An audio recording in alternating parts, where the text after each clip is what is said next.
5 معمای حل نشده دنیا پارت دوم. این بارم 5 معمای دیگه که هنوزم دنیا رو سردرگم کرده. پرونده شماره 1. پرونده زودیاک. سالها قبل یک قاتل زنجیره‌ای توی آمریکا نامه‌های پر از رمز به پلیس میفرستاد. توی نامه‌ها میگفت من قاتل واقعی‌ام، ولی هیچ وقت گیر نیفتاد. هنوزم کسی نمیدونه زودیاک کی بود. شماره 2. ناپدید شدن مادلین. یک دختری کوچیک تو سال 2007 وقتی خانواده‌اش رفته بودن تعطیلات، نصف شب از اتاق هتل ناپدید شد. پلیس همه دنیا رو گشت ولی هیچ اثری ازش پیدا نشد. شماره 3. کشتی ماریسل ست. سال 1872 یک کشتی وسط اقیانوس پیدا شد بدون هیچ خدمه‌ای. وسایلشون سر جاش بود. غذاها دست نخورده مونده بودن ولی هیچ کس توی کشتی نبود. انگار غیب شده بود.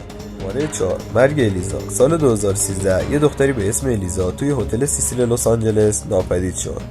آخرین بار دوربین نشون میده که توی آسانسور انگار با کسی صحبت میکنه. چند روز بعد جسدش توی مخزن آب هتل پیدا شد. هنوزم معلوم نیست چی شده.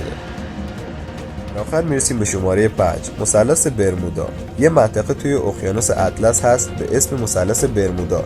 صدها کشتی و هواپیما وقتی از اونجا رد شدن بدون هیچ اثری ناپدید شدن. هیچ کس نمیدونه چرا. کدومش بیشتر ترسونده؟ توی کامنت ها بگو.